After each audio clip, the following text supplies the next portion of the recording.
ici Dorémy et bienvenue dans cette nouvelle vidéo. Aujourd'hui, nous partons à la découverte d'un nouveau Disney, pour cette découverte Disney numéro 4. Il s'agit des Trois Caballeros. Il fait suite à Saludos Amigos que je vous avais présenté en première découverte Disney. Comme d'habitude, je vais commencer par vous donner mes attentes avant de visionner ce film. J'avais très hâte de le découvrir, j'en attendais vraiment beaucoup parce que j'avais vraiment aimé Saludos Amigos contre toute attente. Enfin en tout cas contre toutes mes attentes. Et donc j'avais hâte de découvrir ce qui était théoriquement la suite de Saludos Amigos. Je m'attendais donc en toute logique à de nouveaux courts-métrages et à découvrir un peu plus en profondeur l'Amérique latine qu'avaient visité les équipes de Disney lors de Saludos Amigos. Je m'attendais à ce que ça me plaise beaucoup, que ce soit à nouveau très coloré, très vivant, et que ce soit à nouveau une suite de courts-métrages mais qui soient complètement séparés, enfin sans lien les uns avec les autres. Voilà, c'était ce à quoi je m'attendais, et essentiellement de l'animation. On avait beaucoup de prises de vue réelles dans Saludos Amigos, mais je m'attendais à ce que cette fois-ci on ait plus d'animation vraiment. Et je m'attendais aussi à ce que ces courts-métrages soient de nouveau dans un style très cartoon et très humour de cartoon, un peu style Tex Avery et tout ça, et pas du tout dans la lignée des classiques d'animation. Après avoir vu le film, je peux vous dire que j'avais pas tort. On a de nouveau des cartoons, cependant c'est pas du tout ce à quoi je m'attendais du point de vue lien entre les cartoons, c'est-à-dire qu'on a quand même une histoire de fond qui nous emmène vers les cartoons. C'est un peu comme, je sais pas si vous regardiez ça vous aussi à Noël, mais on avait la maison de Mickey, et du coup on avait Mickey et Minnie qui parlaient en fond, et puis de temps en temps ils lançaient des cartoons qui n'ont pas de lien réel avec ce qu'ils vivent à ce moment-là, mais ils se disent « Oh bah ça me rappelle ça, oh bah ça me rappelle ça, oh bah tu te souviens quand on faisait ça » et ils lancent le cartoon. Et bah ça m'a fait un peu penser à ça, c'est-à-dire que là on a une histoire de fond avec Donald, et des situations dans cette histoire de fond déclenchent des cartoons et des courts-métrages donc. Et du coup c'était pas du tout ce à quoi je m'attendais, puisque moi comme je vous l'ai dit, je m'attendais à ce que les cartoons soient juste présentés les uns après les autres. Et donc c'était une bonne surprise. Autre chose auquel je ne m'attendais pas, c'est qu'il y avait énormément de musique et beaucoup de cartoons qui se résument entre guillemets à des séquences chantées avec des images qui défilent. Et je m'attendais pas à ça, je m'attendais vraiment plus à des cartoons comme dans le premier où il y a une histoire ou un but éducatif, ou enfin vraiment des dialogues quoi. Et pas des trucs aussi contemplatifs qui m'ont plus rappelé finalement Fantasia, et bah, j'ai apprécié parce que j'adore Fantasia, mais je m'y attendais pas et c'était vraiment une bonne surprise. Cependant, ce que je pourrais reprocher, c'est que la plupart des chansons étaient en espagnol et que bah moi j'ai pas fait espagnol, hein. J'ai fait allemand LV1 et ça m'a pas été très utile là ce coup-ci. Donc entre ça et Donald et José Carioca qu'on comprend pas très bien, c'est un petit peu dur parfois à suivre, et je pense que j'ai perdu quelque chose en ne comprenant pas l'espagnol, mais j'ai quand même vraiment apprécié. Je vous propose maintenant de découvrir avec moi petit à petit le déroulé de cette série de courts-métrages. Si vous voulez vraiment pas vous spoil et aller le voir, c'est disponible sur Disney+. Je vous mettrai les timings pour vous dire bah, jusqu'où sauter si vous voulez pas du tout le synopsis et si vous voulez juste les anecdotes. Mais pour les autres, c'est parti pour le synopsis du film. Le film s'ouvre sur une première chanson et on découvre Donald qui a reçu un énorme cadeau de la part de ses amis d'Amérique latine. Il ouvre l'énorme paquet et il découvre 3 plus petits cadeaux dedans, et il en choisit un premier qu'il va ouvrir. Dans ce premier paquet, il y a un projecteur et un écran blanc, et il y a tout un sketch pour la mise en place. Mais quand Donald finalement réussit à installer la première bobine, le titre de la bobine apparaît et on est parti pour 2 courts-métrages. La bobine s'appelle Aves Raras, ce qui signifie oiseau étrange, et s'ouvre sur une vue de l'Amérique latine avec différents pays, etc. Et on part donc en toute logique au pôle sud, oui, et on découvre l'histoire d'un pingouin. D'un pingouin qui aime pas le froid et qui veut à tout prix partir dans les îles au large de l'Amérique latine. Donc on va voir les pérégrinations de ce pingouin, pas mal de gags assez intéressants, notamment à un moment il traverse l'équateur qui est représenté vraiment par une ligne, et là on a Poséidon qui vient soulever la ligne parce que sinon le pauvre pingouin il peut pas passer l'équateur. C'est un mélange assez humoristique parce que bah, évidemment quand on connaît un peu la géographie etc, bah, l'équateur on sait que c'est pas une ligne comme ça, mais c'est drôle en fait, tout simplement. Et pour les enfants, je trouve que ça a vraiment une portée didactique et que c'est vraiment aussi bien adapté pour les adultes que ça fait rire que pour les enfants qui sont un peu étonnés, un peu amusés et qui apprennent des choses. Et là, il a des photos de sa famille pingouin restée au pôle sud et il a un petit peu des regrets parce qu'il lui manque, mais il est quand même vachement mieux au soleil. Et conclusion, quoi qu'on dise, on n'est jamais content. S'ensuit sur la même bobine un deuxième court-métrage qui met en avant un oiseau mythique d'Amérique latine. Il s'agit de l'oiseau aracouan. On découvre d'abord plein d'oiseaux différents qui nous sont un petit peu montrés et puis on découvre cet oiseau qui se veut joueur, rigolo, etc. Et qui a quelques interactions amusantes avec Donald puisqu'il sort à un moment de l'écran pour aller serrer la main de Donald et tout. Et c'est vraiment un court-métrage plus humoristique et moins didactique quelque part, mais qui est vraiment visuellement très coloré, très dynamique et vraiment très beau à voir. Vient ensuite une seconde bobine de film qui comporte le court-métrage Le Gauchito Volant. Ce court-métrage fait vraiment suite à Saludos Amigos puisqu'on retrouve un gaucho, enfin un gauchito puisque c'est un petit. On se rappelle vraiment de ce que c'est via Saludos Amigos, sinon je pense qu'on perd quelque chose parce qu'on a toutes les explications dans Saludos Amigos et là il n'y a aucune réintroduction sur ce que c'est, ce que ça représente dans la culture d'Amérique latine. L'histoire est celle d'un gauchito qui veut aller à la chasse et qui veut chasser le condor. Sauf que en lieu et place du condor, dans le nid, il trouve un petit anon ailé et il le capture, ils deviennent amis et le gauchito s'inscrit à une course pour essayer de gagner 1000 pesos. Il fait la course, libère les ailes de son anon à un moment pour regagner du temps, puis un tout petit peu avant la ligne d'arrivée redissimule les ailes, il gagne donc la course. Sauf que malheureusement au moment où on lui remet les 1000 pesos, son anon s'envole et la supercherie est découverte.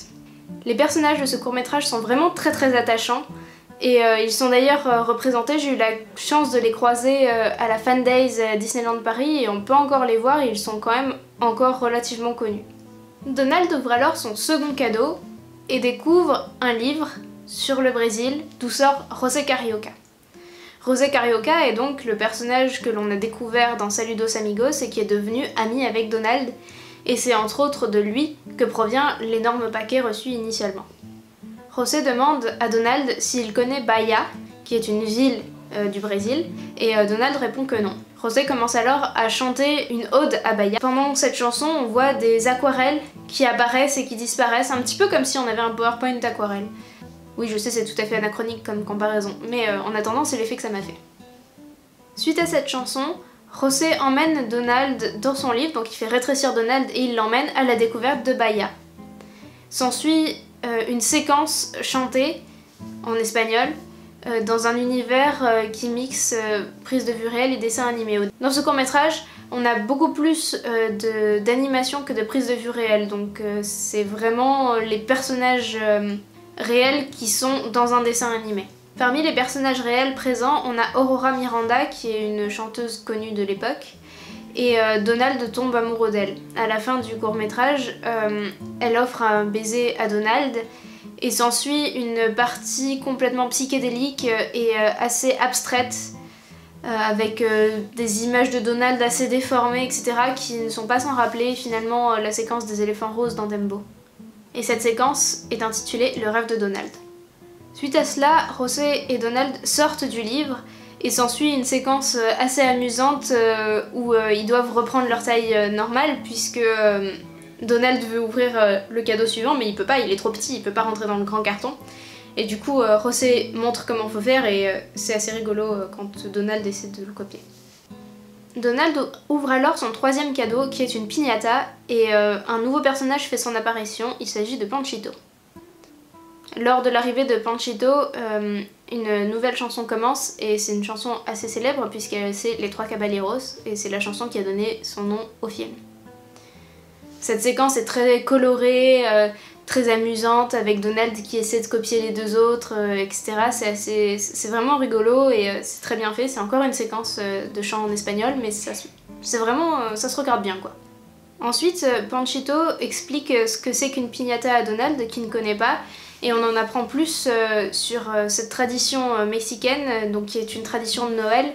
Et on a une série d'aquarelles qui nous montre comment fonctionne la tradition autour de la piñata. C'est-à-dire que c'est les enfants qui vont de maison en maison, etc., qu'on leur dit qu'il n'y a pas de place. Ça retrace le chemin de Marie et Joseph quand ils cherchent un endroit où dormir et qu'ils finissent à l'étable.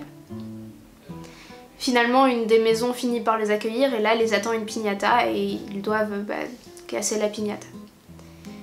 Personnellement, je ne connaissais pas du tout l'histoire de la piñata et j'ai été très contente de la découvrir, c'est très bien illustré et très accessible.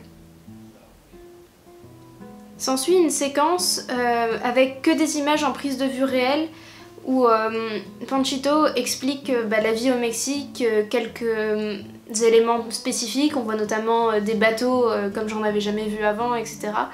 Et donc c'est une partie vraiment plus didactique. Puis nos trois amis Panchito, José et Donald montent sur un tapis volant et entrent dans ces images en prise de vue réelle. Donc là on est vraiment plus dans de la prise de vue réelle dans laquelle on incruste des dessins animés.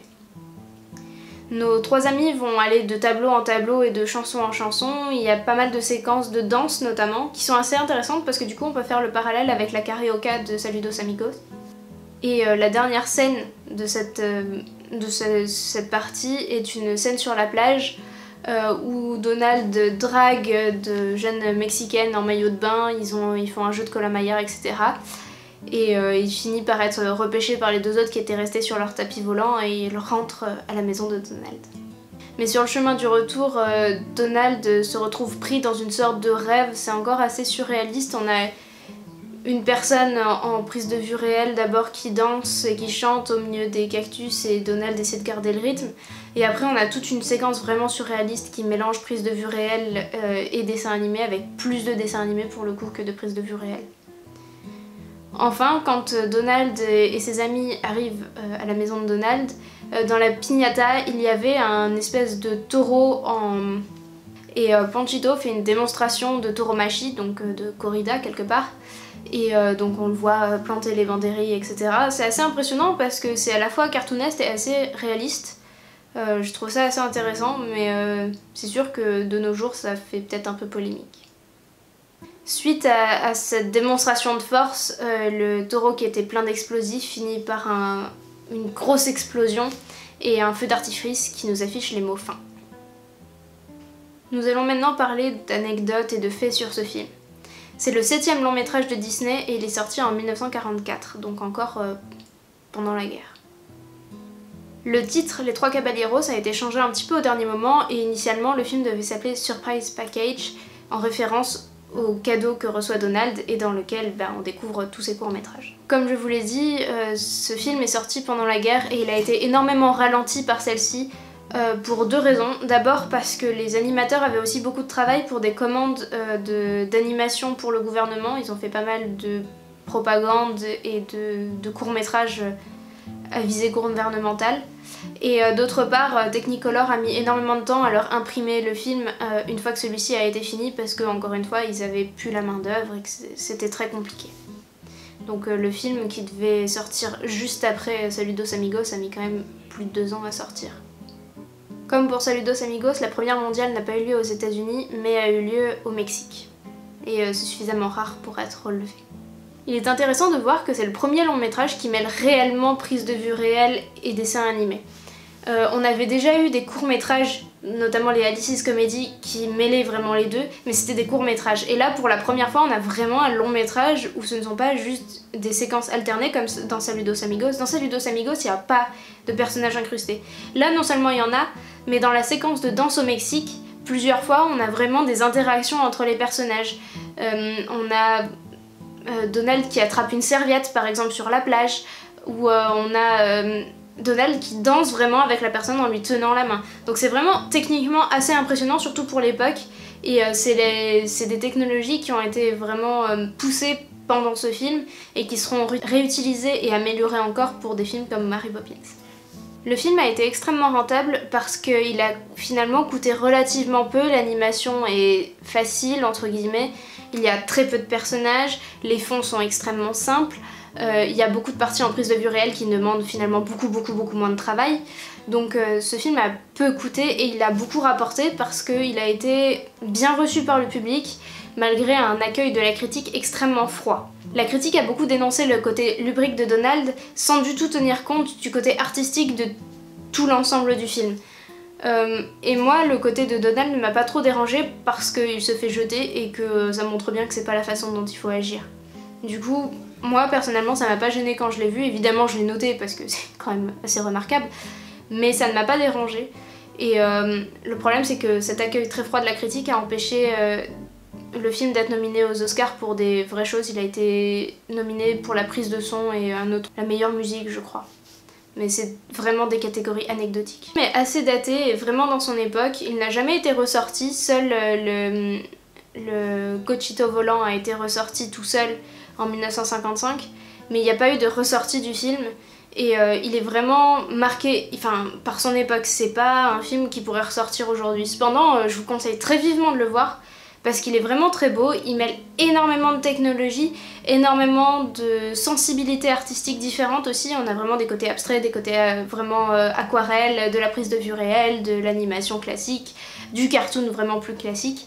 Donc vraiment, c'est un mélange pendant 72 minutes de plein de technologies d'animation différentes et je trouve ça vraiment intéressant, prenant, ça s'enchaîne bien et j'ai vraiment... Voilà, c'est tout pour cette vidéo. Je vous retrouve très bientôt dans un prochain numéro. Des bisous!